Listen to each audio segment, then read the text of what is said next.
Hey everyone, welcome back to Anxious Faith. And in this episode, we're actually going to do something a little bit different.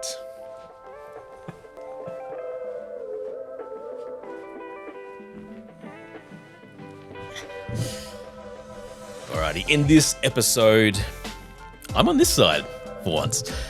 The team at Anxious Faith talked me into being interviewed. They said, I've alluded to it in the past in episodes about how, I've had a journey with mental health. My wife has had a journey with mental health. We as a family have had our own journey with mental health and faith and how that's affected us at different points of time.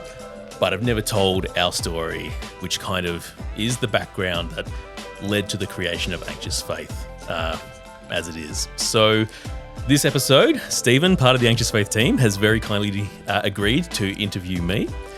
And just to share some of my story, some of the backgrounds that hopefully, the more and more interviews we do, the more time we spend chatting with other people, you understand a bit more about where I'm coming from, but also hopefully offer a bit of help and background as to why we're doing all of this and why Anxious Faith is here and what we're trying to achieve. So thank you, Stephen.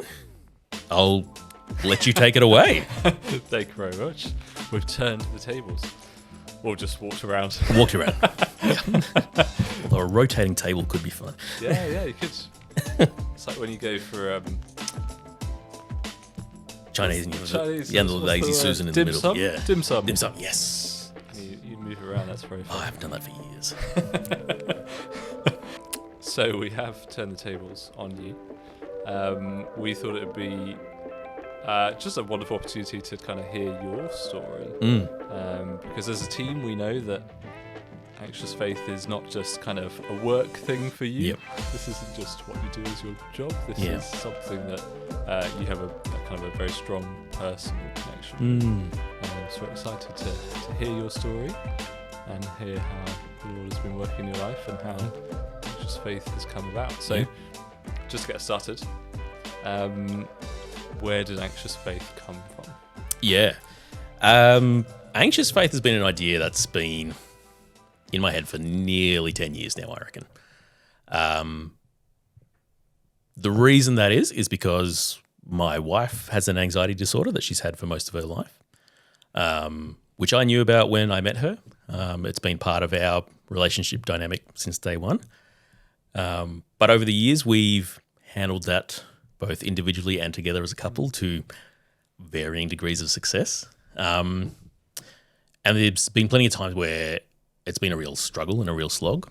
And it led, especially for me, to a lot of times of kind of questioning God, going, why? Why do we have to go through this? Why doesn't it seem to get any better? And there was a point about, I reckon it was about probably 10 or 9 years ago, we were going away for a night for our anniversary. We managed to ship the kids off to the grandparents. Well, actually one child at that point. Ship our son off to the grandparents.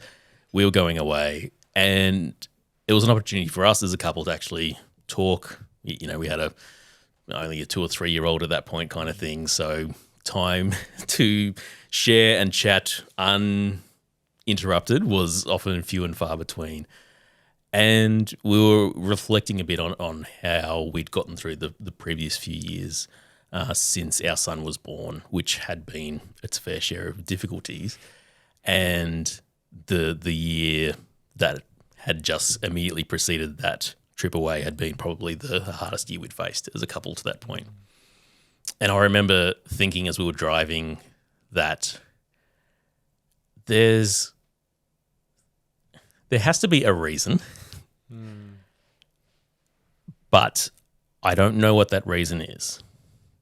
And at the same time, it'd be great if there had been more understanding from other people around us. We had plenty of people that were offering to help and had helped and were being an amazing community to us, but there wasn't very much understanding as to why we needed them to help out. And so it was this two kind of things of why is this happening? What's going on?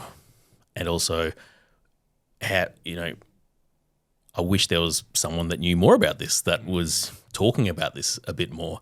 And that was the very first seed. And originally back then, I was a lot more set in thinking that I was the carer and my wife was the one with the mental illness. And so it began as an idea around what, a podcast around caring for someone with an mental illness and kind of my side of thing about that. It progressed as far as there is a test episode hidden away on a hard drive that will never see the light of day, a test trailer as well. The social accounts were locked down and everything like that. And so over the course of a few years, I would slowly chip away at this and, mapping out episodes of things I wanted to cover, and was kind of going to be the story that followed our journey and kind of talked about different aspects of caring for someone along the way. And just seemed to keep hitting roadblocks. Like I'd get to a point where, I'd put together a trailer that got some really great feedback from people. And I'm thinking, yes, this is great. Slowly, finally getting some momentum, approaching people to do interviews with, that kind of thing. And time after time, it would just stop or a door would shut. And it got to the point where I was just like, I give up. Clearly this isn't happening. I can't keep pushing this progressively, over the next few years. And in a sec, we'll go back and we'll do the whole story so there's a bit more context. Life got a bit harder again. And so I'm just like, well, an extra project on top of full-time work, on top of family, wasn't really an option. So it was just completely shelved. And it was starting here at Our Daily Bread Ministries. I'd been here for nearly 5-6 years, was starting to get that itchy feet again about maybe it's time to move on, feeling like I need to be able to be doing something creative. Wasn't feeling like I was getting the opportunity to do the creative stuff I wanted to do, to create the content I wanted to. And clearly it was God setting up his own timing, where in 2021, the place was made for us as the team in Australia to be creating a podcast for a project that was around mental health. And what came out of that was Anxious Faith, about this, talking with people about how their own journeys with mental health, their own journey of faith have interacted, how that's been sometimes not an easy journey, how that's been a journey that sometimes is fraught with doubt or struggle, sometimes even has elements of being hurt by the church because of their mental health. So we created season 1, and the response we got was just amazing. It was far more than anything we were expecting. We were kind of hoping that we'd get, maybe a few hundred people, maybe 1,000 people might listen to it, kind of thing. That got blown out of the water by order of magnitude. And we then decided that, hey, this is clearly a conversation that needs to keep happening, which is what I'd been feeling for 10 years. But we're now in this place where we're able to continue to produce not just the podcast, but the articles, the blogs on our website. We've got a team now. There's 4 of us working on this. And the reason is because each time we release an episode, we get that feedback from someone going, thank you so much for talking about this. Thank you so much for having these conversations. It's made me realize I'm not the only one. And that's what I felt all the way back at the start. Like, if only there was someone else talking about this that I could know is what I'm feeling and what I'm going through normal. Like, is there something wrong with my faith? Is there something wrong with me as a person because I'm feeling these things? No, this is actually the natural experience of someone who's going through this, but no one was around sharing that. That's where Anxious Faith has come from. So I, like you say, this is not just a job for me. This is in some ways me fulfilling the last 10 years of my creative, personal dreams and desires. And it's just an absolute huge privilege to be able to sit down across the table from people, hear their stories, share their stories. And every time I do that, like, I personally get impacted by that. artists will often say, and I'm not trying to say that I'm an artist, but they'll often say that, or writers, that they write a book about something because they're trying to understand it. And for me, this is what this is. I created a podcast because I'm trying to understand and work my way through my faith and mental health journey and how the two of them play together, and how, when there's times where it feels like God is the furthest away from me, how do I keep sustaining and persevering in faith through that? There's times when daily life feels so incredibly difficult. How do I continue to push through that with a family, with a job, and with, a God who I'm told is a God who is good, but in those circumstances, I can't see the good. So yeah, it's an absolute privilege to be able to do this, because each episode, each interviewed, I'm going, I'm hoping this will resonate with someone else, because it's sure as hell resonating with me personally. So yeah, that's how Anxious Faith has come to be. Yeah, it's incredible. It's amazing that, well, firstly, you've got to a place where you are comfortable sharing your story. It's often hard to do that in the midst, but you're also not like over it, if I could use that very horrible phrase. Very much so. It's a horrible phrase. This is, as you said, this is giving voice to things that you're experiencing now.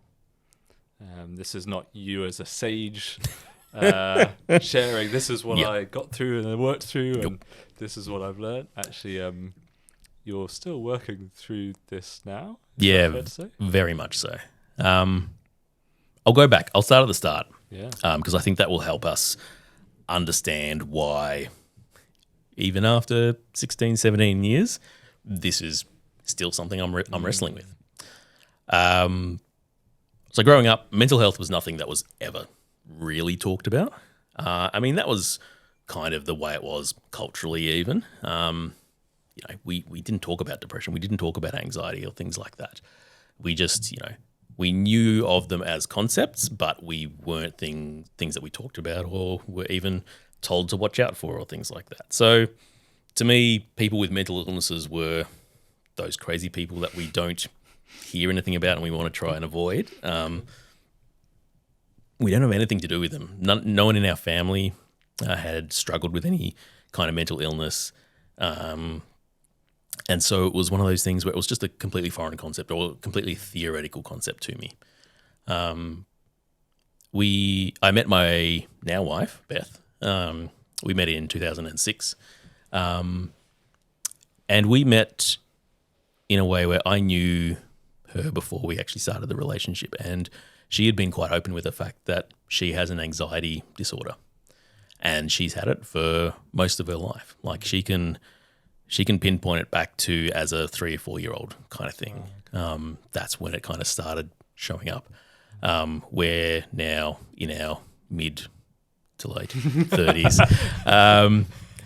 and it's still a part of her life. So the 3 decades or more kind of thing, she's been dealing with this thing, and so she was quite open that, hey, this is who I am. This is part of what I deal with, and so I got to know her and we got to know each other and we started dating and that was all fine. I kind of knew it, but I still kind of knew it as a concept. I'm like, okay, yeah, she says she has this anxiety disorder. I still didn't know what that meant really. And as much as she had said that, okay, well, I get panic attacks, I can't go to certain things, the anxiety is too much for me. It wasn't until we got closer as a couple and our lives became more entwined that I actually began to see what the reality of that was. And that was, there was some days she couldn't get out of bed or couldn't go to work because the fear and the panic and the anxiety had gripped her so tightly that she couldn't do anything. She couldn't move. And so, I tried to do my best to support her and love her as best as I could as a boyfriend and then fiance. But there was, there's only so much I could do kind of thing. She was still living with her folks. I'd visit pretty much every day. But yeah, it was not something that I could really take on a huge amount of a physical helping role besides being, there to be with her, emotionally supportive, continuing our relationship, that kind of thing. And it was funny. We got to the point where I was going to propose to her, and she knew it was coming. But I knew her dad would be chuffed if I went to him, not to ask his permission, but just to seek his blessing. And the one thing he brought up was that he said the only thing I would have said was, hey, Beth has quite a lot of anxiety, but you've seen that, and I've seen you journeying through that with her. It's not like that's going to be an unknown for you kind of thing. I was like, oh, okay, must be doing pretty good at this then. All right, cool. We get married, move in together kind of thing, start that whole newly married life kind of thing. At this stage, I was working full-time. She was working, 4 days a week. And I thought, cool, this is all very normal for, there's times where she gets really anxious and, we'd be going to a friend's house for a barbecue or something like that, and we'd get 3/4 of the way there, and all of a sudden she'd just say to me from the passenger seat, I can't do this. And we'd have to turn around and go home, and I'd have to send a message apologising. Or, we'd make plans to go and see a band or something like that, and we'd drive all the way into the city and park, and never make it out of the car. Sit in the car for half an hour trying to figure out if we can push through this or whether we can't, and then end up driving home again. But that was kind of the extent that it impacted us. I was like, this is okay. And then 2 years into our marriage, or a year and a half into our marriage, we went away on a holiday. We went up the coast to Merimbula, had 10 days over summer, wonderful time away of just holiday, relax. One of my groomsmen who was living in Sydney came down and stayed with us for a few days as well. Beautiful time, and, we get to the end of the holidays, and Beth's always gotten to the point of, holidays is wonderful because there's no pressure, there's no that kind of stuff, and then going back home is always a bit of a trigger for her anxiety because it's then back into real life, back into the responsibilities of work, all that kind of stuff. She was about to be stepping up from a 2IC to manage a store where she worked. She turned to me in the car when we were driving home and was just going, I don't think I can go back to work. I'm like, yeah, me too. Yeah. I don't want to go back to work either. Like 10 days doing whatever we wanted has been wonderful. But then began to realize, oh, hang on, this is not just I want holiday to go on forever. She was in a lot of distress about it. And we kind of drove the 6 or 7 hours home straight almost without stopping kind of thing. Got home and tried to make a bit of a plan, but quickly began to realize that no, this was something big was going on for her, and something quite significantly had changed with her anxiety, and we had to make some accommodations for that. And we tried to work our way through that, and it basically got to the point of going, at the moment, this is so hard and so difficult for her that she needs to take a break from work. So she, unfortunately I had to call her regional manager and say, hey, look, this is not going to happen. Had to go through the process of getting medical documentation to go, hey, this is the reason, this is what's going on. But basically she took an extended leave without pay from work. And still I was kind of thinking, okay, great, she'll take a couple of months, she'll recover, we'll get through it, she'll go back. But it became more and more clear that just wasn't going to happen. And so we had to make the decision that, look, well, we don't have any debts at the moment, we don't have any kids, I'm working full time, we can afford to live off one salary, so let's just take that pressure off her and let her not work, which worked for a while, which was really good. Because, immediately without that daily anxiety of having to get up and get to work, where there were going to be people depending on her to make the decisions and hold all the responsibility, that actually enabled her quality of life to get better. And so we're just like, okay, this is a good thing. We then decided to have a kid because we're just like, well, we've already made the transition to one income. We've already made the the transition to that kind of style of lifestyle where I'm the sole provider, and I'm like, well, we're in a good place to do it, kind of thing. So why not? And so at the very young age of 24, I mean 23, we had our son, and that was amazing. Like it was something that was planned. It was something that was joyous, and we looked forward to. But the pregnancy became a real difficult stretch for Beth. She's been on medication for her anxiety for pretty much since her teenage years, and unfortunately, the GP that we had at the time said that she had to go off her anti-anxiety medications to try and fall pregnant and for the pregnancy. So we just accepted that as fact, and she had to slowly wean off them and then be not on them, which was a pretty horrific experience. If anyone's ever had to come off an anti-anxiety or antidepressant medication kind of thing, it can be a really drawn out and really fraught process kind of thing, as your body and your brain chemistry has to readjust to not having the support it's been getting. And then the first, 30 weeks of pregnancy were absolutely horrid. Her anxiety was just through the roof, and we couldn't do anything about it because the medication we were on, we were told she couldn't be on, kind of thing. And then we got to a midwife appointment at like week 32 or something like that. And the midwife's like, "Oh, I see you've come off your anti-anxiety medication. Why have you done that?" And she's like, "Oh, well, the GP told me to." She's like, No, that's not what we suggest these days. Like, it's actually fine for the baby, and it's a whole lot better to have you stable than it is. And so she started back on it, and the last 8 weeks pregnancy were wonderful.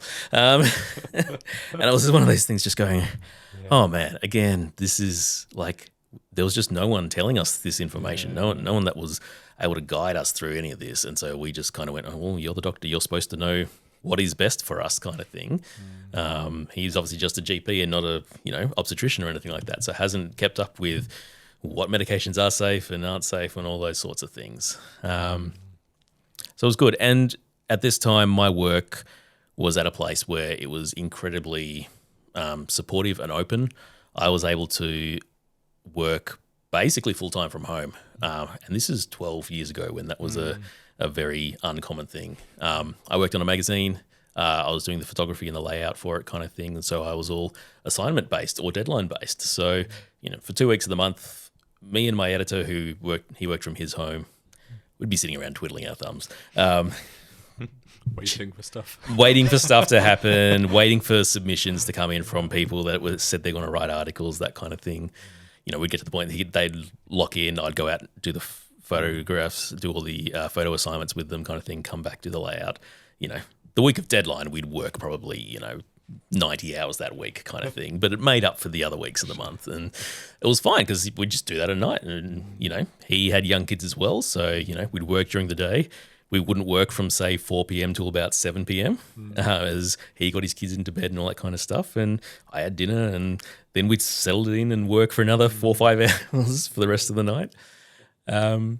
So it was one of these things of going, this is a difficult situation, but our life is set up magically somehow, in a way.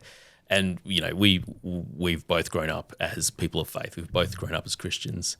And for us, that was just God's provision of going, hey, you're going through these difficult circumstances, but you're in this place where you're in a job that is so flexible and so supportive that I was able to be there for Beth as much as she needed, which was amazing. It meant that life continued and life went on. Our son was born, and things didn't go so well. Beth really struggled with what we now know would have been postnatal depression. Back then, we just thought she was just struggling to cope because of her anxiety. It just seemed to be part of the course, kind of thing. And throwing a baby into the mix. Exactly. It's always going to change things. It's always going to change all the dynamics in your house and your relationship and everything like that. You've been through this recently. You know what it's all about. And because I had the flexibility for work, we just rolled with it. So, I've got photos of a little 2-month-old, 3-month-old Eli strapped to my chest in the baby carrier with my camera bag and light stands and off on assignment, and shooting portraits of people with a baby strapped to my chest, kind of thing, because that worked. And, Probably slept very well. he loved, it's probably helped him be used to just bouncing around and doing whatever life throws because, we'd be across the other side of the city and trying to coincide the assignment while he was awake. So he's got that interaction with me and then nap time for the drive home and things like that. Then a feed when we get home and all those kind of things. And like we're able to make it work. And so as difficult as it had been, it was one of those things where we're like, hey, we have the support of family. We have the support of friends. We have a job that is so understanding. We've got the freedom to allow us to live life in a way that enables us to have a quality of life that was good. We thanked God for that provision every day. It was amazing. And then my manager changed. And the nature of my work changed as well. Print magazines kind of crumbled and folded as they did. I shifted to doing a lot more kind of web kind of work from my traditional media production background. And my new manager had a very different expectation of work, and that was the only place you can work is sitting at that desk in this office. Otherwise, you're not working. And by this stage, Eli is 1.5, 2 kind of thing. And so we've gone from me having all the flexibility in the world to being told I need to be in the office 4 days a week.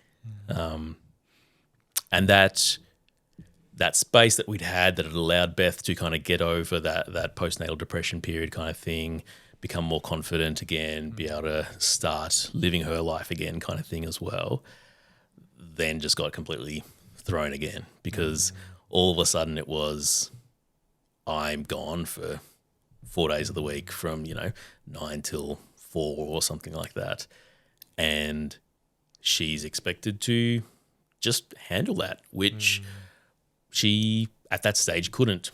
That was too much of a struggle for her. And so we had family and friends that rallied around us, which were wonderful.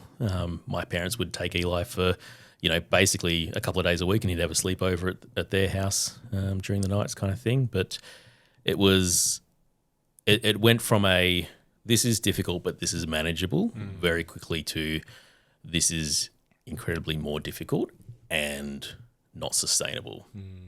And that's probably the first time that I really started to struggle with my mental health. This new expectation that work was only done in the office. I couldn't support Beth the way I needed to or wanted to.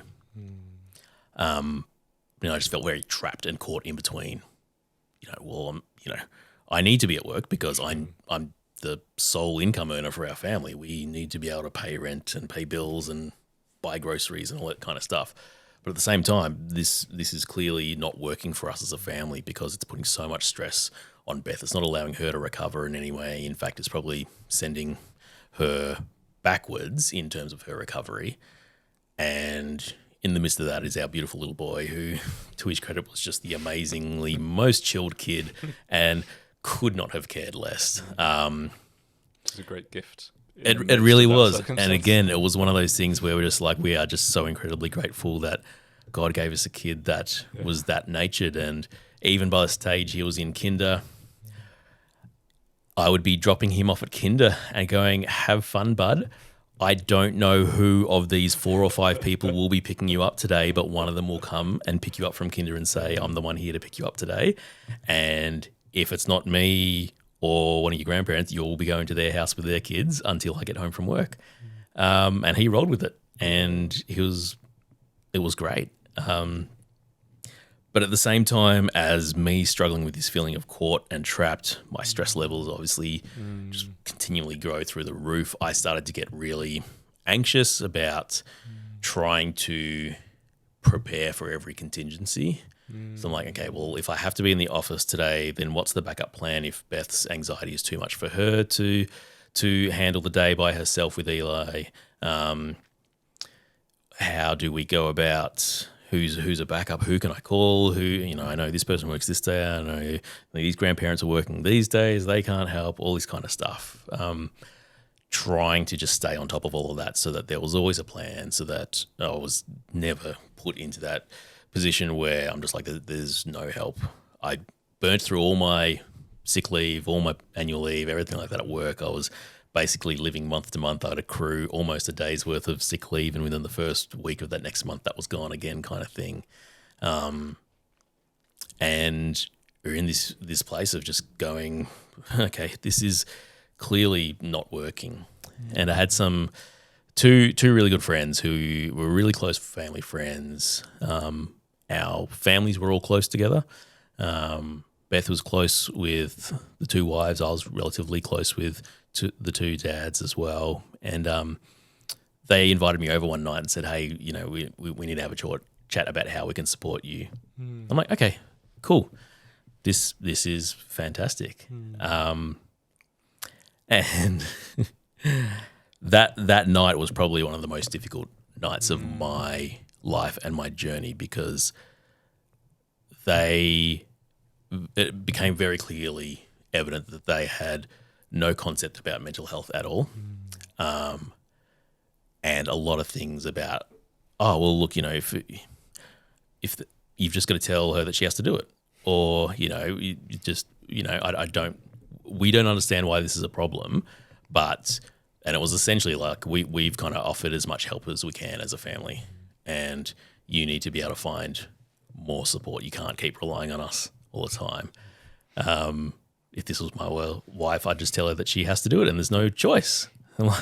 And reduced to absolute tears, just going, this is so incredibly unfair and hurtful from two guys who I'd been at church with for 4 or 5 years now. Was in small group with one of them.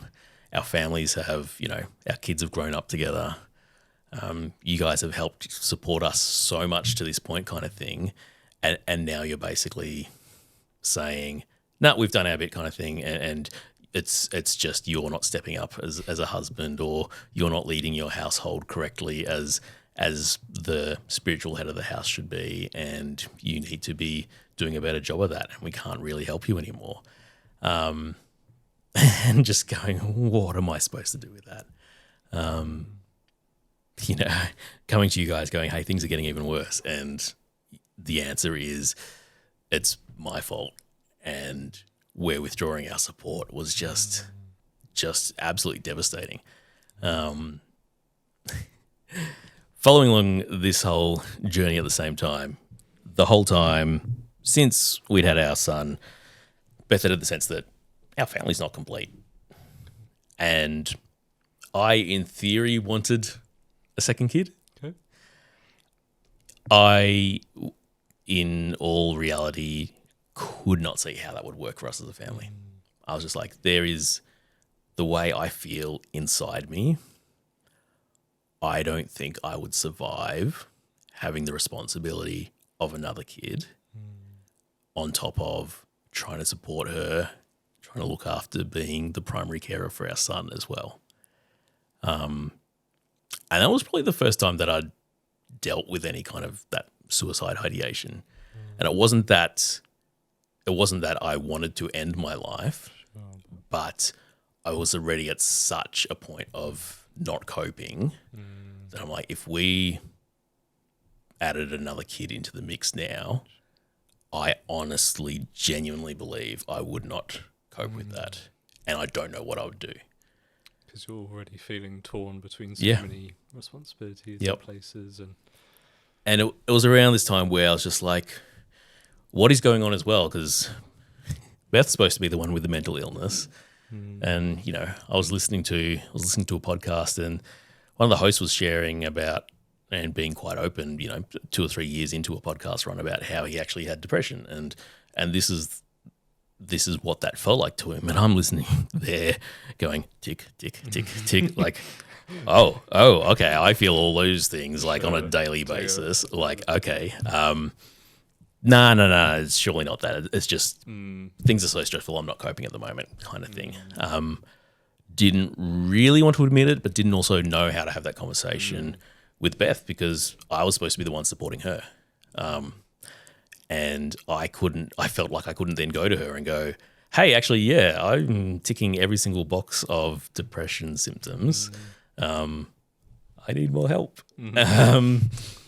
When, I really strongly felt that was my job, was to carry her and carry our family and support them and to do all of that. So Beth used to bring up when we had, quiet moments where we're chatting and things like that, every now and then the idea of a second kid would come up. And she said she literally used to see me physically tense and react physically to even the beginning of that conversation. It's how scary that concept was to me. But I couldn't really completely disagree with her. And still also had a bit of that feeling about, we always wanted to have 2 kids. But there'll come a time when all this has been dealt with and we'll be in the right place to have a second kid. And year after year after year goes on and we aren't dealing with, or we're dealing, but things don't seem to be getting any better. And it was pretty amazing because I was reminded that, the word says that children are a gift from the Lord. And there was a moment when we were out one night, and again, it would have been another birthday or an anniversary, which is when we got a chance to sit and sit across the table in a restaurant or something like that, and have a opportunity to have some of those harder conversations, perhaps, of going, well, if that is His will for us, then I'm never going to feel like there's a perfect time for it. Sure. But I am trusting that He will then provide what is needed to get to that place where we both can strongly say that, yes, our family is now the family that we believe we're supposed to have, that we've both felt like, that's been what our goal was, our purpose, our calling, whatever it was. We both very strongly felt that our family was going to be us and 2 kids. Whether that's just because we're both from families with 2 kids, whatever it is. I knew it wasn't an option to not. Okay. And it was one of those moments where God did a very clear and a very concise work with me over a very short period of time of making that realization that it's like, well, yeah, look at those verses about, don't worry about tomorrow. Look at the birds of the field. They don't worry about food. Look at the flowers. They don't worry about clothes, and I make them more beautiful than anything that, humans can make, kind of thing. It was like, let tomorrow worry about itself. Focus on today. I was like, yeah, actually, this is the right thing. Yeah. And so we got to the point of, in the midst of things falling apart a bit at my old work, and a manager there who was quite antagonistic towards me and our family situation, to the point of trying to start HR proceedings against me for my behavioural issue, which was using my personal leave to look after my wife who was unwell. I still can't wrap my head around that one. It ended up positively for me, and the outcome is that, through some negotiation with Fair Work and all that kind of stuff, I got more flexibility. I was able to be at home more. It ultimately didn't end too well for me in my career at that place, but that's another matter altogether. But we went, let's have a second kid. This was great. Work was starting to go along well. We'd gotten over that kind of conflict with my manager. I had a new established routine with her. I had more flexibility to be at home on certain days and extra hours I could take during the week to work from home, so that I was able to help support. Beth was doing amazingly well by this stage as well. She and Eli, on days I went to work, I would say, see you guys, and they would say, see ya. And she'd gotten to the point of really, really coming out of that period of not being able to do that independently, or the anxiety being too much for her to overcome, I'd come home and they're just like, we've done this and we've done that. And I'm like, awesome. You guys have had a great day. This is awesome. You guys have had more fun than I have. This sucks. I want to be home. And so like this, this is God opening the way for us. This is the perfect time now for us to go, we're ready now. I'm like, oh yeah, God was just waiting for me to make that realization that he will provide. And then things get a bit better and this is great.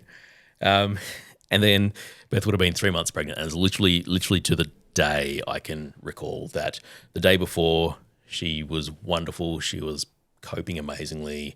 She was handling things better. This time around, we had a much better doctor. We knew all the ins and outs about which medications she could be on and all that kind of stuff. So we're just like, this is going to be a much better experience. This is going to be fantastic. And then literally overnight, something drastically changed within her. We now know that was perinatal depression and anxiety. She quite significantly crashed. So at this time with my new manager, things had been getting even more difficult. I was using up all of my leave every single month.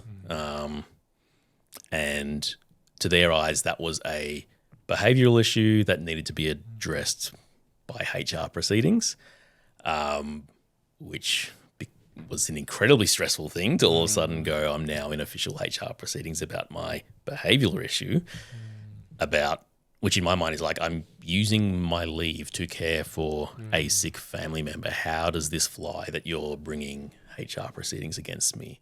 But it did in their mind. The absolute kicker is that was a Christian organisation as well. A place where you had expected, or I had expected, perhaps more grace and understanding, and there was just none of that.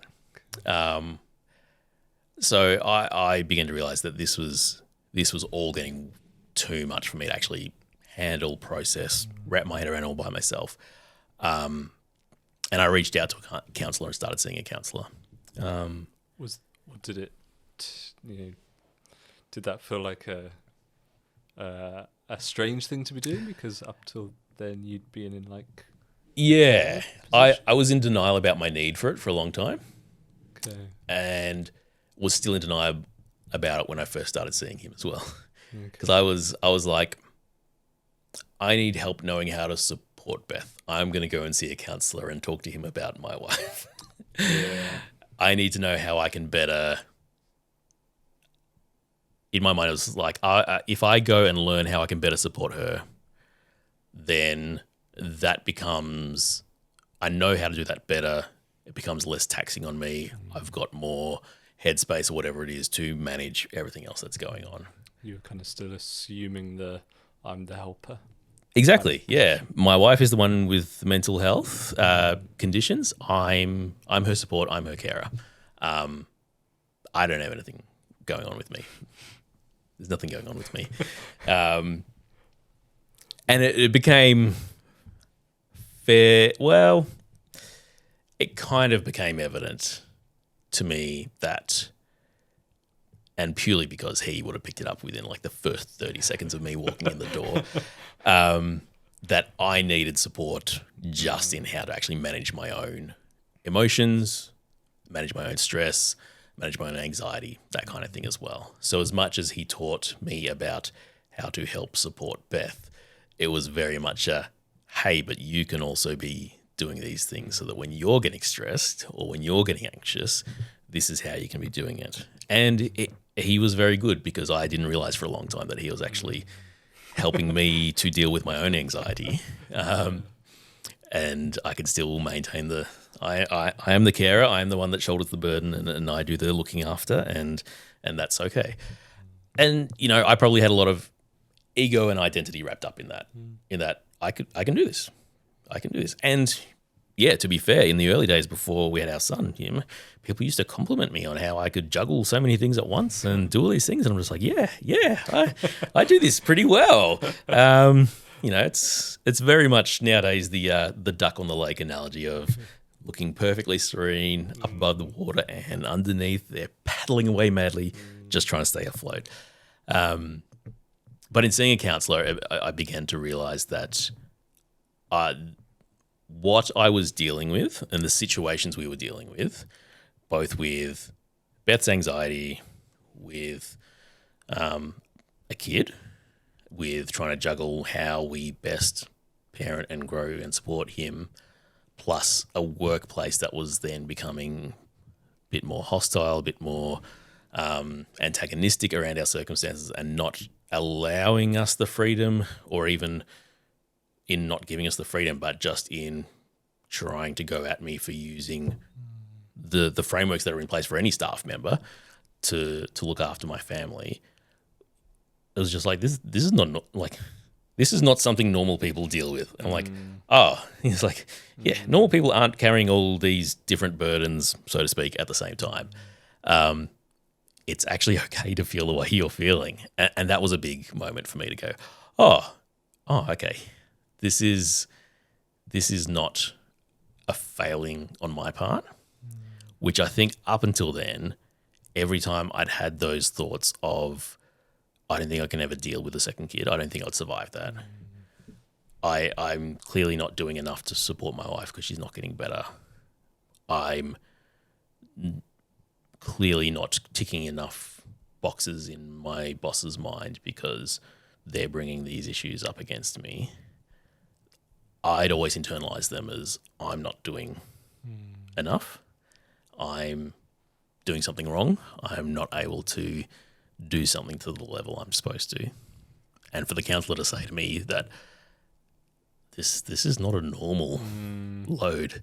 This is not a normal amount of stress and things to be carrying at the same time. The way you feel and the feelings you have and the way your body even reacts in circumstances, because I think by then I'd started having panic attacks as well. He's like, that's completely to be expected. I was like, oh, okay. Makes me feel a little bit better about myself then. I'm not this incapable, incompetent person who clearly just can't give enough to any of these one things. It's just that there is just so much going on that I'm just getting completely overwhelmed. But it took someone else to... But it took someone else to share that with me, and it took that outside perspective for me to listen as well. And as much as Beth had probably said it countless times during those years, friends had probably said it as well. There's no way I took that on board from them for whatever reason. But yeah, so the outcome of that issue with my boss was, thankfully for me, was able to actually negotiate more flexibility, which was the exact opposite outcome that my boss was aiming for. But thankfully, there were some protections in law for me as a carer. I met the criteria of being a carer in the eyes of the law, and so I was able to request the flexibility I needed. And thankfully, that kind of settled things down a bit. I had set days where I could work from home. I had extra, like a bank of hours I could use each week where I could just say, without any issue or any pushback, I need to go home and work from home for the rest of the day to help out the family, and that was okay. And so things got better. Things started to get better. And along the lines of that conversation around, we're never going to be perfectly ready for a second kid, we're just like, oh, okay, well, now this is perhaps the God providing the space. I've got this flexibility. It's working for us. So yeah, we decided that, okay, it's the perfect time. Let's add that second kid to our family that we both felt was missing. Our son was nearly 5 by this stage, so we're just like, it was 4.5 by this stage, so we're just like, we don't want him to be so old that he doesn't have the chance to have a relationship with his sibling. And as much as we'd grieved the fact, because we always thought we'd have them a couple of years apart kind of thing and they'd be growing up being best of friends, that wasn't the reality of our situation.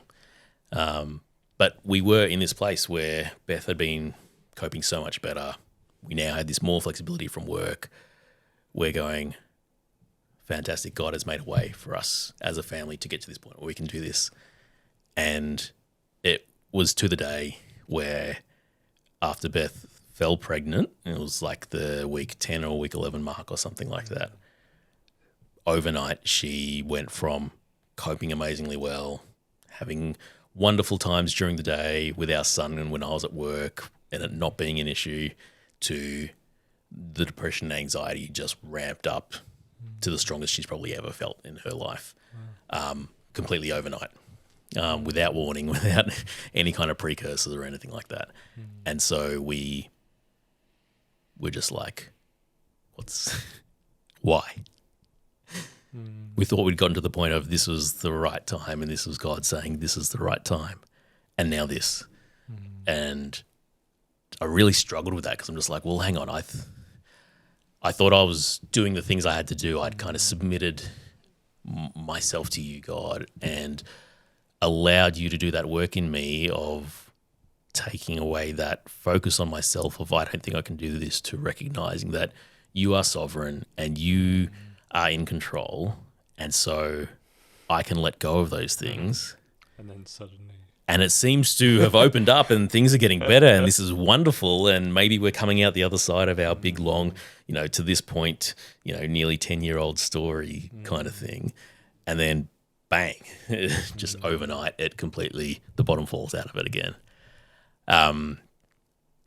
Thankfully, being older, having been through a pregnancy and childbirth before, we knew a bit more this time. We very quickly were able to get onto a specialist, a perinatal psychiatrist, who was able to both medically help Beth through medicine and also through one of the psychologists at his practice, give her that counselling support. And she was able to kind of crawl back up and out of that space kind of thing and be in a pretty good place after a few months. We're thankful he was a perinatal psychiatrist because it wasn't just prenatal anxiety and depression. It continued after Clara was born and hit even more kind of after she was born. And it was one of those things where that, again, was just another feeling like just being slapped down again of going, we just started getting good again. Things are looking positive. Our baby is born. Rejoice. This is fantastic. This is what we've hoped and prayed for. She's this beautiful little girl with absolutely nothing wrong and all of that kind of stuff. And then, 2 days after the birth, Beth is just absolutely hammered again by this depression and anxiety and things like that. And to the point where, it was my 30th birthday, 10 days after our daughter was born. And I'm in Woolies crying my eyes out with a little baby strapped to me, buying myself a Woolies mud cake because my parents and my sister were coming over to celebrate my birthday with me kind of thing. But life at that stage was literally me with our baby and our 5-year-old all day, every day. And when it was time for our daughter to be fed, I'd take her into our room to Beth, wake up Beth sometimes, or if she was already awake, she'd feed our baby, and then I'd take baby back out, close the door again. Once the kids were in bed at night, or once our oldest was in bed kind of thing, and got our daughter down for one of her sleeps during the night, as they don't have an extended sleep at that age, crawl into bed next to Beth, just wondering, like, is this what life is just going to be? Like, is this the next couple of years until our daughter is, old enough and independent enough that other people can come and help look after her and things like that. And generally those first few weeks of baby life are intense. They're not an easy few weeks, yeah. So to throw perinatal depression into the mix. Yeah. And it was that time of questioning again, of going, come on, God, why is it that every time we seem like we're on the right track, we seem like we've come through the valley, it's not actually a mountain to ascend, it's actually a deeper valley. Or there's that little lip up, and then it's dropping down even further. And that has been one of the biggest struggles that is still there to this day of going, when does this end? Does this end? Does this end this side of heaven? And I don't know the answer to that. I mean, I know that we're told that following Jesus is not a ticket to an easy life. It's not a, cool, choose to follow me and you are sweet and I'm going to take away all your worldly stresses and issues and everything like that. And if you're told that is what Jesus is like, maybe ask a question. Yeah, exactly. Maybe just reread back through the Gospels a little bit and just see what he actually said. And so knowing that theoretically and knowing that in my head and knowing that in my heart that, okay, I know it's not going to be an easy life. But at the same time, like I've been working in Christian organizations, I've been working in ministry. There's that human part of me that goes, hey, I'm holding up my part of the deal. I'm dedicating my life to do work for you. I'm trying to do all the things I feel like I'm supposed to be doing. And yet it's just kind of one blow after another, as opposed to ever getting to that point where life seems to be getting easier. And this was, it then just kind of continued to follow that pattern a bit more. We were able to, thankfully, Beth was able to pull herself back out of that kind of postnatal depression reasonably well with the support of the psychiatrist and the psychologist. And I got back to work, which at one stage I'm like, I'm going to have to resign. I don't know. We're going to have to move in with the parents. I'm going to have to resign. There's no way this can work in reality. I got back to work and this is great. And we're like, okay, we've got my new flexibility. Our son's about to start school next year. That'll make stuff a whole lot easier because then, 5 days a week between 9 and 3:30, he's taken care of. There's only one child to look after during those hours. And then, our daughter's 3 months old and it's 4 weeks out from Christmas and I got made redundant from my work and just told, unfortunately, we're going to be outsourcing your role. We need to make some budget cuts.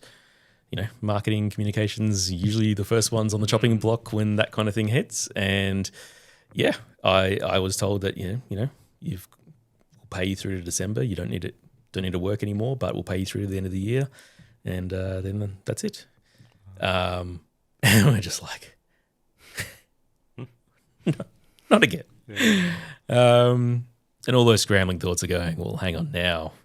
Now, not only am I the sole provider for our family, and we've got our second kid now, a 3-month-old, and all that kind of stuff. Now I don't even have a job. We're not in a position where we own our house, so it's just like, and rent and groceries and all those kind of things. That little phase of our life in and of itself is a huge story of God's provision because I got tipped off. I'm just trying to work out legally whether I say that or not. That kind of little phase of our life is a really incredible story of God's provision for us because I'd actually gotten an inkling that the redundancy was coming. Okay. And with how stressful things had been between my manager and myself, Beth and I had a conversation and went, well, if this is coming, let's get out in front of it. And so I'd actually started looking for a new role before I'd officially been made redundant. Okay. And in his provision, we thought where I had been working had been a place that was accepting and flexible and things like that because we knew no better. Sure. And yet God provided a job at a new place that was no longer a 50-minute commute away, but actually 5 minutes from home, doing the work that I have spent my career doing to this point kind of thing was perfectly suited to that role, was financially ticked the boxes we needed to tick and was able to be open from day one and say, this is my family situation. I want to join your ministry. It's this ministry. But this is the reality of my situation. And they said, come on board. We'd love to have you. And that's fine. And all of a sudden going, whoa, hang on. We thought we had it good. We went through this kind of really tough time and hang on, God has brought us out to the other side and things are getting better again. And yay, fantastic. So this is kind of ongoing. This is our story. It just keeps one little bit and then it hits again, and one little bit and it hits again. Through all of this, we got through that side going, fantastic, new job, close to home. They were great and said, yes, I can even start 15 minutes later than everyone else so I can drop my son at school because he's starting school for the first time, all that kind of stuff. And I fell apart. And I thought this is supposed to be the answer. This is finally we're in a much better place now all of a sudden. I'm not spending an hour and a half, 2 hours in the car each day on top of my work. It's 5 minutes to the office and 5 minutes home again. School's 5 minutes away and all this kind of stuff. And I ended up getting to the point of recognizing then, and this is building on the framework of what I'd been working with my counselor about in both supporting Beth and probably by then realizing that, hey, I struggle with some stuff too. And just going, I actually need to go and see my GP and say the words, I'm not coping, I need to see a psychologist, and get some help. My counsellor, I talked with him and was very open and said, hey, this feels like more than what we're able to handle at the moment. And he was very open and upfront and said, yeah, absolutely. Like, I will walk with you through as much of your journey as you want. But if you feel like you need more than what I can give you, then I'm not going to be the one jumping up and down saying, no, how dare you? I'll be the one who's the first to advocate for you to go and find the help you need. So, yeah, here I was thinking I was in this new chapter where life is going to be rosy. I'm in a new job. And instead, I'm sitting in my GP's office, trying not to cry, and having to answer the questions about and quantify exactly what I'm feeling that makes me feel like I need to sit here and ask for a mental health care plan to go and see a psychologist. And it wasn't because I wasn't at that stage a risk to myself, but I knew that with what I was feeling inside, I couldn't carry that long term, and I couldn't see how to change the way I was feeling. And so he got me in to see a psychologist. I saw that psychologist, every week or two for a few months, and actually that was all I needed, was to have that psychologist go, oh yeah, okay, I can, again, what you're carrying is far more than you're supposed to, or you think you ever will at one period in your life. Let's help you reframe some of your thoughts about your own expectations about how you deal with that. And I needed to learn to be able to be accepting of the fact that I don't handle it perfectly, and I struggle, and I don't feel like I'm doing the best job, because the reality is that, no one is probably supposed to do all those different things all at the same time, kind of thing. That's why we were designed for community. That's why that's why for so many years we've lived as family units kind of thing, and an extended family units and things like that, so that there is that built-in support around each other and those kind of things. But yeah, able to learn that, able to function and kind of go, okay, cool, yeah, I've got a bit more context, I've got a bit more understanding about how my brain will jump to the worst conclusion, but I can learn how to walk that back and go, that is just a thought that my brain is having. That is just a thought that anxiety is bringing up in my mind. Is that going to happen? No, that's actually not. So we did some CBT, some cognitive behavioral therapy, which for me in that instance actually really worked really well for me, and was able for me to go, oh, okay, I can recognize those thoughts. I can now challenge those thoughts, and that worked for me. I know it doesn't work for everyone.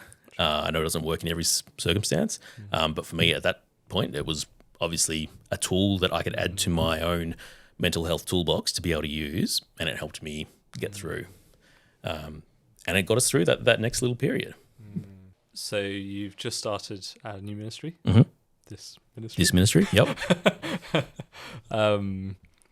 You up until then, circumstances have been very up and down, a bit of a roller coaster. You had that image of the valley just sort of going down and down, Yeah. and then going up a little bit, and then Yep. down again. So what was life like at that point in time? Yeah. It was filled with hope, Okay. but the reality of what I was feeling didn't match up with that feeling of hope.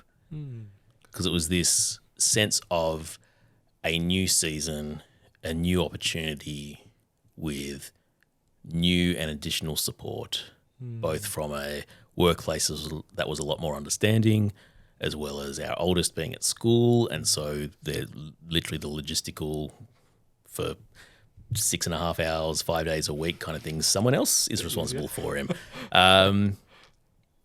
And in between the jobs, I'd actually managed to have 7.5, 8 weeks off, and was able to go to my son's kinder concert and stuff like that otherwise I would have had to have taken leave for, and I didn't have any leave to take, and all those sorts of things. We were able to go away as a family and go camping and things like that during the holidays, which again would have been something I would have had to take leave for, and I just didn't have any leave left. And so we had this wonderful, joyous kind of almost 2 months, and leading up to when I was starting the new job and going, this is great, I'm starting, and a week later my son will start school, and this is going to be fantastic.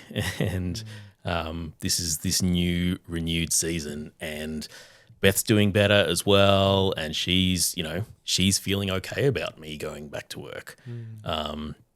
She's feeling fine about being at home with our daughter, during the days without other support. And we're like, okay, this is actually great. This is the best place we've been in. It's also looking up. Exactly. And then I started, and my son started school, and that was not an issue. That was a complete non-issue for him. You hear those horror stories of the kid that doesn't want to let go and all that kind of stuff. And we walked him into his prep classroom, and he went, oh, there's my seat over there with my friends, and wandered off and sat down. And we're just like, oh, can we take a photo and say goodbye?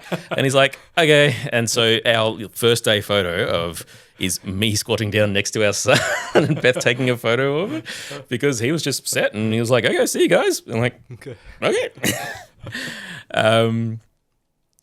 But within me was this not sense of dread, but just this absolute sense of flatness and emptiness. That this is supposed to be an easier space for us. Externally, this is easier for us. This is working for us as a family. Yet inside, nothing. And that sense of, well, okay, like maybe I should be rejoicing, and I should be thankful, because God has very clearly provided a job when I thought it was going to be months of job hunting kind of thing. And within a week I'd signed a contract and was able to have that time off, not stressing about having to find a job. And our son started school, and it was wonderful. And I started my new job and actually really enjoyed it, and got along really well with the people, and was enjoying the work that I was going to be doing.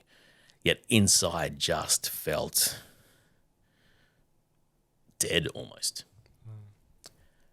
And I knew that is not normal, but that was also a new feeling for me. Yeah, because up until then you'd had times when things were hard and tough, and that was making you anxious and stressed, but you kind of understood, well, there's an obvious link here. Exactly. Like, yeah, this is a stressful time. Obviously, I'm feeling stressed. But now you're in, in a sense, unstressful times. Unstressed. But you're suddenly feeling. Yeah. And what I thought should be a return to, should be a collective, we can take a breath. This is now where life can return to normal. I can find my spot in my new role and all that kind of thing. But instead, it was just that absolute, not just coming down from that manic, trying to manage everything to a baseline, but just completely dropping through and not finding joy in things, not knowing what to do with myself when I had free time, really restless. I've never had trouble sleeping, so which apparently, according to my counsellor, means I'm some kind of absolute freak. Because in the midst of all of these things, he's like, oh yeah, one of the first signs that people are struggling is that they can't sleep. And he's like, how long does it take you to get to sleep each night? I'm like, well, my Fitbit tells me it's 3 seconds. He's like, oh, okay. But yeah, like I'd get home and we'd do the family routine, kids in bed kind of thing. And then I'm just like, I don't know what to do. I can't even tell you what I want to do. I can't even think of anything I could do that would make me feel a bit better. I love my kids and love my wife, and I don't want that to change or anything like that, but I just honestly have nothing. And when I'd previously, like earlier, a few years earlier, when I'd kind of identified with, okay, I've got a lot of symptoms of depression, it had never been anywhere near to that extent. It had been they're there in the background, but I still function. And this was really starting to feel like if I don't do something about this, I won't actually be able to function. Like it felt like it was pulling me in further and further. And that was kind of the wake-up call of going, okay, yes, something needs to be done, and something needs to be done now. Because, yeah, I'm just like, well, I know the kind of thoughts I've had before when I've been in those really stressed, anxious times. You know, there has been suicide ideation. There has been those thoughts about not that I wanted to hurt myself, but it seemed like that was the only way the hurt and stress and everything would stop. But at the same time, didn't want to leave my family without me, which is why it never went anywhere beyond that kind of mental kind of exercise. But still dealing with those thoughts is just, yeah. Suddenly grab yourself and think, yeah, wait, what am I thinking? Yeah, exactly. And so it was actually then, you know, it's a thing of big life changes. There's a thing called adjustment disorder, which apparently I had. And it was through that time with the psychologists that were able to go, well, hang on, yeah, I don't actually think you are depressed. I don't actually think you are like clinically depressed. You need to be on medication or in counseling or psychology long term to deal with this.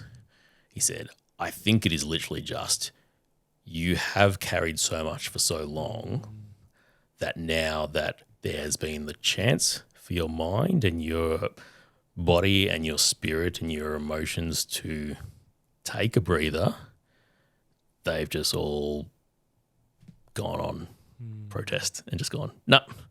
Like they had just been run to the absolute limit of their endurance, that it wasn't just, okay, we can now calm down and rest. It was just a complete shutdown.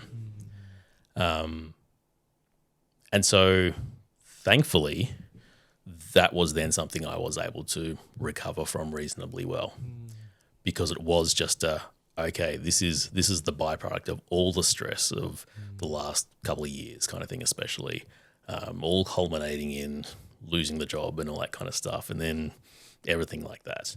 And it's like, yeah, well, you know, of course, over Christmas and the holidays, when you're having holidays, you were fine because you're expecting things to be fine once you started. But it wasn't until you actually experienced things can actually be okay that your body went, cool, we've pushed as long as we can, we're stopping now. And it's one of those things where it didn't take a huge amount of time for me to actually learn how to reprocess that thinking. I only saw him 5 or 6 times kind of thing over a period of a couple of months. And after that, he's like, I don't think you need to see me anymore. And I'm like, yeah, I don't think I need to either. He's like, yeah, check in with your counsellor when you need, obviously, but I said, for what you've gone through and where you've come to now, I think you're okay. And I'm like, yeah, I had kind of gotten through that period and, you know, was able to rediscover joy and was able to know what I wanted to do to have fun, was able to unwind and find that balance in life again and things like that. Didn't have that feeling of being sucked and drawn down into that even further and further. And so I was able to just go, okay, cool, yeah, things continue to go on. So yeah, we came through that. And I was going to ask, did you, experiencing that kind of level of, whether you want to say feeling or what kind of word you want to say, but experiencing that for yourself, looking back and thinking, you mentioned like going into the city with your wife to go to a gig or whatever, and her thinking, I just can't do this.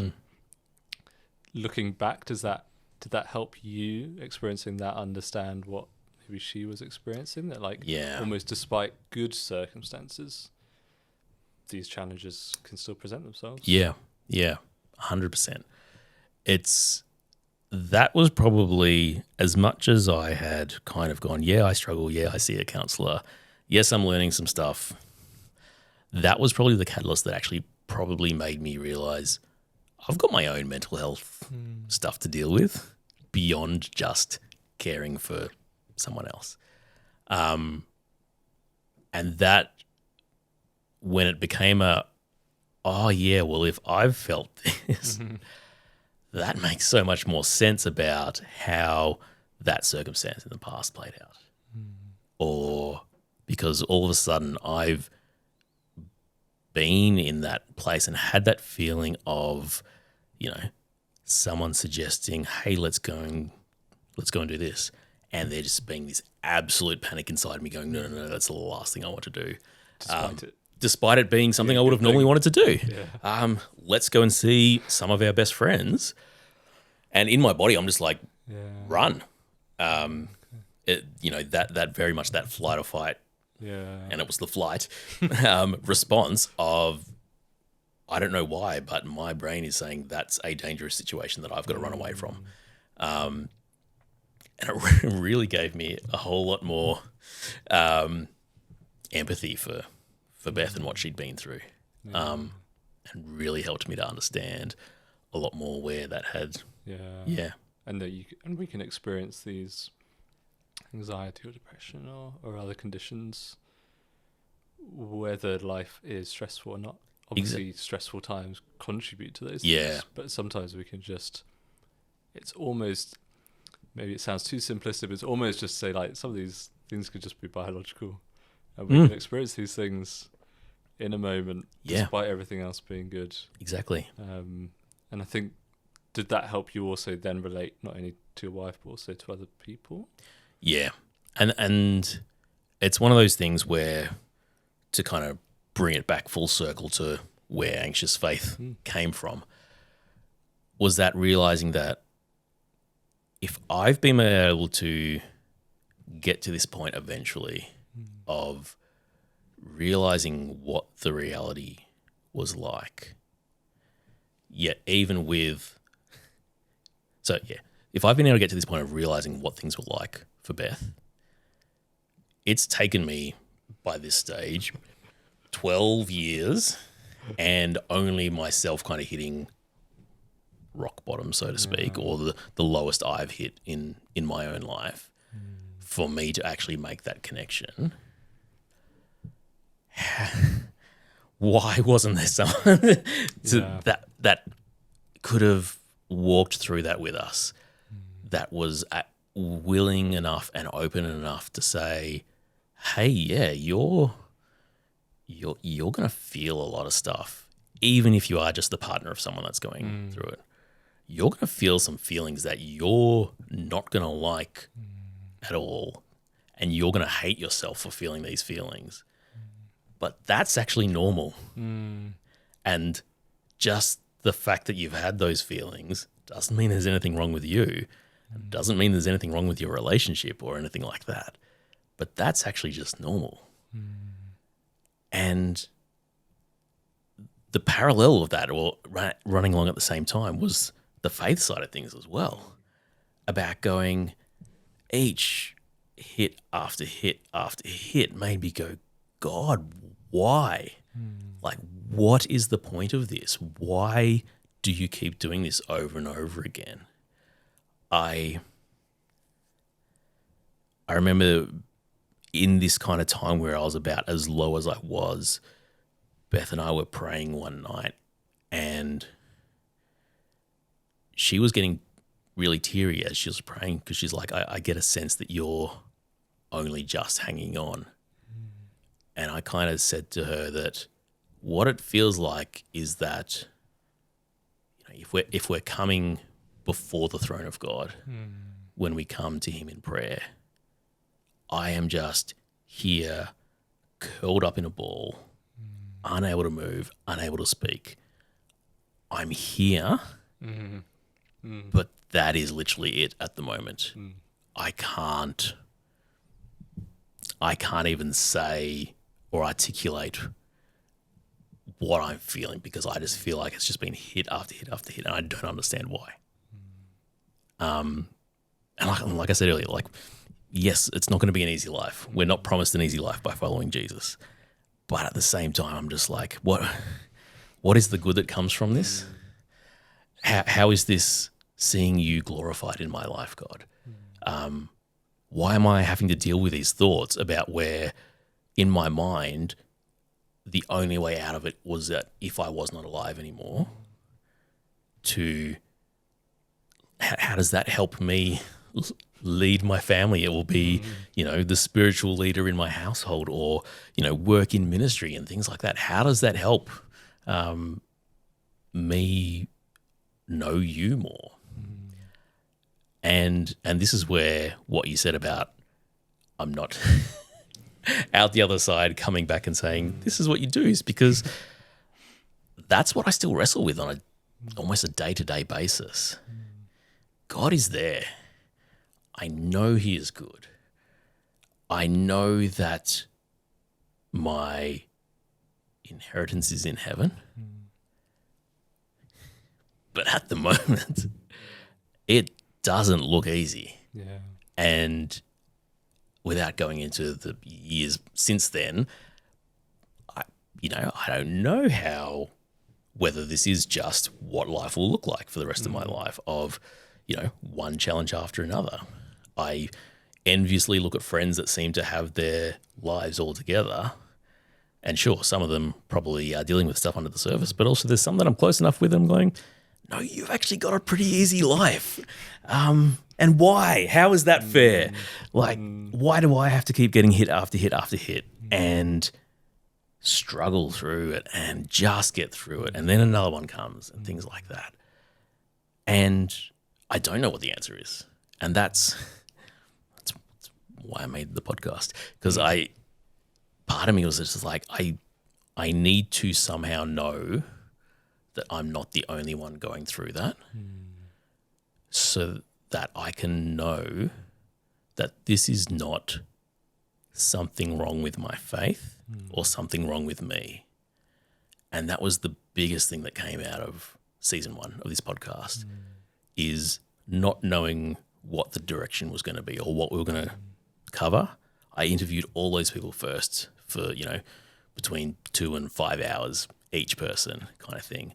I had an idea of stuff I wanted to talk about, but I'm like, I don't want to set the agenda of what these episodes were about. And every single one of those people had stories that fit into the same experiences I'd had, or had been through those feelings I'd felt, or had the doubts that I'd had. And all of a sudden I'm just like, okay, this is not just me. There is not something wrong with my faith. I'm not doing my faith wrong somehow. Sure, I can always be doing it better, but it's not like I've somehow fundamentally missed something. This is just me in my broken humanness trying to reconcile a broken world in light of a promise of things that are yet to be. And as much as I'm still trying to work through it, and there's days where I'm okay with it and days where I'm not, there is the one thing I kind of cling to is, and I can't even remember what the reference is for the passage, but it's for these light and momentary troubles are far outweighed by essentially what the promise of heaven is. And for me to go, okay, well, if what I'm going through now is classified as a light and momentary trouble, then it is worth pursuing. Because that that just sounds amazing. Far more than I can even comprehend in my human mind. How grand and joyous must that be? Yeah. And the thing, learning through having these conversations with people, is that as much as it's felt like God isn't there in the midst of those circumstances, God has actually been there. God has never left me. God hasn't forsaken me. He has actually been right there with me, even if it hasn't felt like he's been there with me.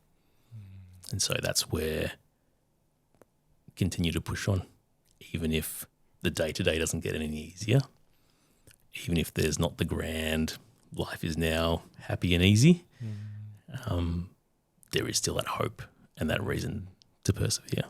You mentioned earlier on that you had kind of people around you, friends, family, church, who were helping you in the midst of difficult times, challenging times, stressful times, that they were there to kind of respond and help in that sense. But you also mentioned that you didn't necessarily feel like they went beyond that in terms of understanding why those things were going on.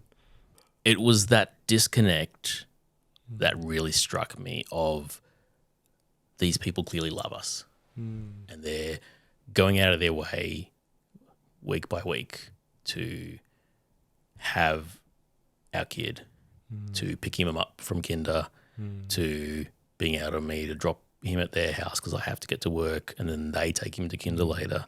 Genuine helping, serving. Yes, we'll come and get him. Don't worry, that's fine. That kind of genuineness. But then when the conversation took place about why we needed the support, for them just to completely not get and not understand, and even to the best of my ability trying to explain it, it was just like I was speaking a different language to them. And they just could not understand what I was trying to articulate at all about. This is what our experience is. This is what the anxiety condition does to Beth. This is how it makes, things that seem so illogical, so real that she can't actually push past them. Like one of the guys was the husband of her best friend, and she would spend as much time with her as she wanted to, kind of thing. And I'm just like, there's days where she can't even go and see her. And he's like, why not? I'm just like, the anxiety is just gripping her too strongly that she can't even get out of bed. She can't even face it. And he's like, but why not? She's her best friend. I'm like, I know. And she knows. And she wants to be able to, but she physically can't. And it was just going around. And it was the whole that he just couldn't understand that there is something at play here that is illogical, to the outside. What mental health conditions can do to your thought process and your pattern looks so completely foreign and illogical. You're just like, well, that makes no sense. And it's until you've had an experience of it, or you've been open enough to try and understand someone else's experience of it, it makes no sense. It's that kind of catastrophic thinking. That exactly. Exactly. Like you can say, oh yeah, well, we all kind of think things are going to get bad. We all kind of think like, no. Like your mind gets stuck in a loop where you actually cannot stop your mind from thinking those things. There is literally nothing you can do to actively change the way you're thinking. You have to write it out. You have to wait for it to subside sometimes. And that was one of those big moments of going, how do we take it from it just being we want to love you, and we will, because we're friends, we're a small group, we're community, to we want to love you and also we understand. Or we want to love you and we now know how we can better love you because we understand. As opposed to we're just going to do the things you ask, which is amazing, but also then puts the onus on, will put the onus on me the whole time of me always having to go, hey, can you get our son today? Hey, can I drop him here? Hey, can you do X, Y, Z kind of thing, as opposed to them understanding and saying, we're going to come and take him. And it was really interesting because the outcome of that, when they were saying, look, we've kind of done as much as we can, was that I got to know one of the other kinder mums who was not a Christian, but who had dealt with anxiety and depression before. And when our son started school, he was in the same class in kinder and went to the same school as one of their sons. And she literally just said to me, hey, I know you've started a new job. And I know you're supposed to be there at 8:45 and school doesn't start till 9. Drop your son at our house on the way to the office and I'll drop him at school with my boys every day. And it was that difference of going, I know what you're going through, and so I can show love to you and do something that doesn't actually cost me much at all, but I know will make a huge difference to you. I wanted people to be able to get to that point of going, I can begin to understand, even if I will never know the full extent of what you're going through, I can begin to understand what is happening for you, so I can begin to think about what can I do to love and support you through this. Yeah, and part of loving is taking initiative. Yeah. To do that. And not just being reactive. Sure. Yeah. Yeah. And so you kind of grew to understand what these kind of conditions look like for your wife, and then your own experience of it. And then you mentioned that kind of disconnect between how people were responding, but then also not necessarily knowing what was going on under the surface as to why you needed people to respond in those sorts of ways. Yeah. Has that influenced your idea of Anxious Faith and what this podcast, what this website, what this... Yeah, I think that's why I'm always keen and always more keen to just have people sharing their stories. Because I think there's such a power in people's stories to begin with, let alone when we begin to have conversations and share stories to the extent where, all of our guests have to this point, when they've been people that have had personal experience with it. And that's where I'm blown away by how willing they are to not just say, yeah, I'll share my story, but every time I've gone to them going, hey, look, you let me know what is and isn't on the table to be talked about. And literally every single one of them have gone, I want it all to be on the table.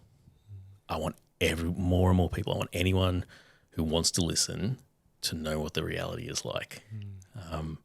Because it's through that understanding and through that learning that, like you say, it comes that better ability for us to love each other, or for us to better extend grace to each other.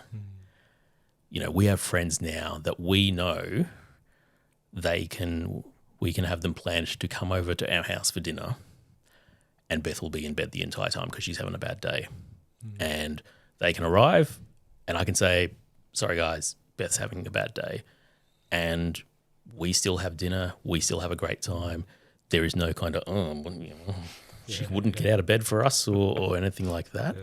They know, they understand, and they go, we're sorry we missed her. Tell her we love her. Tell her we miss her. Can we do anything for you while we're here? I'm like, don't be stupid. I'm here to feed you guys.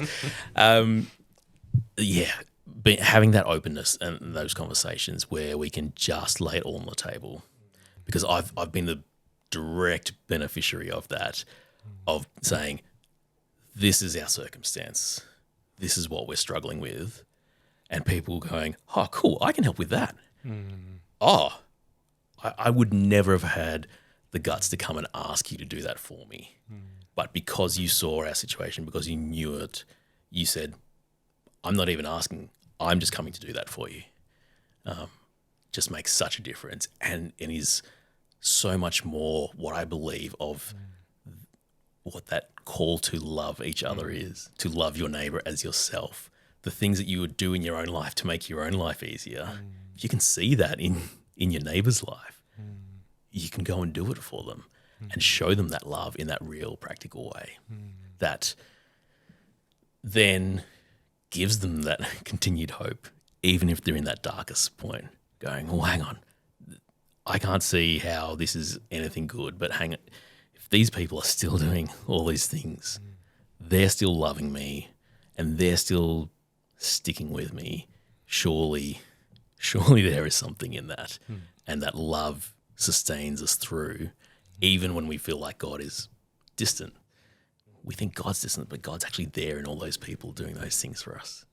Through all these kinds of changing circumstances, you said that one of the basic things you've often been comforted is that God is there. He's with you. He's near, even if that means just going up, crawled into his presence. Yep. Jesus intercedes for us in prayer. How did you know that? Ooh. That's a tough one. I don't know if I can quantify how I known that. I've been blessed, I know, by my upbringing with my parents, the way they instilled faith in me from a young age, but also gave me the space to not just blindly have to go along with what they said, but ask some questions. And then especially in high school, a youth pastor who took me under his wing to some degree and gave me that space as well. And taught me to look and evaluate at what I'm being taught, how that stacks up against the word, how to keep asking questions and encouraging me to keep asking questions, because that is how we learn. Not being told, oh no, you can't ask that. Because I think that would have led for me to a faith of going, well, if it's on such shaky ground that we can't ask that question, is it actually real?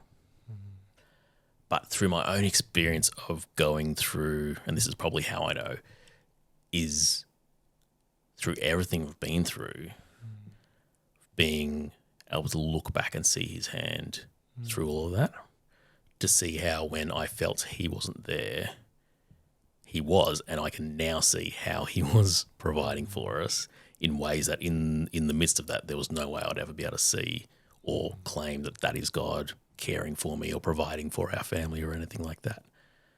To be able to know that through all of that, I've been able to be angry at him.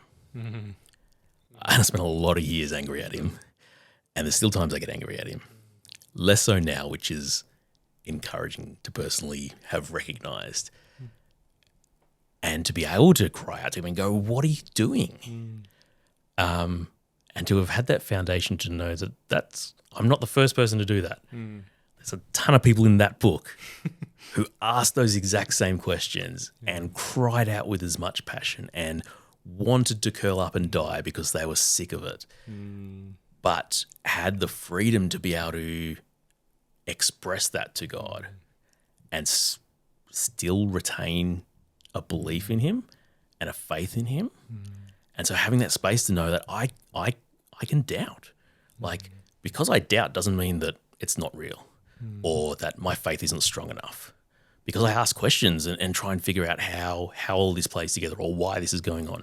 Doesn't mean that it's not real or my faith isn't strong enough. It's living in this space of me as a human trying to reconcile my own suffering, for want of a better word, with the knowledge of God is good and God wants good for us, but we're stuck in this world that is broken and things like that. And so I think it's only through that freedom that was given to me and gave me that foundation to know that I can question, I can doubt, I can cry out and get angry and everything like that. Because also my God's big enough to take all of that. Yeah. He's not going to push me away if I all of a sudden start getting angry of my circumstances because he's promised that he won't. Yeah. And so I can ride the ups and the downs because I know that even in those ups and the downs and when I'm pushing him away, I still know that he is there, even if I'm doing my best to push him away. Yeah. And so what that means is that when I am in that place of just being able to just crawl into his presence, I know that his presence or, I am just able to crawl before his throne. That is always there. That is always available to me. Amazing. Yeah, it's like that image of a child who's sort of kicking and screaming at their parent, but their parent is big enough to embrace them and cuddle them and take the hits. Yeah, exactly. Yep. Take the frustration, like they can deal with that, and our God is a kind Father who can take that from us. And you mentioned it's an encouragement to see stories of people like that in Scripture. It's often kind of, sometimes as Christians we can read passages like Elijah suffering or Job and almost just feel uncomfortable. Like we don't really know what to do. Like you mentioned, Hang on. We shouldn't be talking about questioning God, should we? We're not allowed to ask God if he knows what he's doing. Yeah. You mentioned those kind of, friends who don't know quite how to respond to this. But we do see that in Scripture, don't we? We see people who are broken, questioning God. Do you find encouragement in that? Absolutely. And the fact that it doesn't necessarily immediately get better. Yeah. Job's story isn't a 2-week story. Yeah. We tend to have a 6-week sermon series at church. Yeah. 1 or 2 weeks, chapter 1, 1 or 2 weeks at the end. And we skip through. Let's skip through the other 30-odd chapters in the middle, right? Yeah. Where there's amazing imagery of Job questioning God. But also God putting Job back in his place at times and saying, well, where were you when I formed the earth? And where were you when I told the water where to go and the land where to go? And then Job realizing, oh, yeah, hang on, I've realized my place again a little bit. Yeah. But in that, Job also sees the power of God and the majesty of God, that God is able to do all those things. The humanness and the reality that I had to discover in the Bible. Yeah. That I think is so often just glossed over, as you say, especially in childhood or teenage years and things like that. Let's focus on the positive stuff. Let's look at Jesus came and died for us. Yeah. Let's look at the good news stories and focus just on the good news. But discovering that, there's people that cried out to God to kill them. If they can do that and still come out the other side, there is permission in that to be able to do the same with God. Yeah. In his word, he has said, here are the stories of my followers and how I loved and supported and interacted them and brought them through that. And for some of them, it was not until heaven that their physical situations got fixed.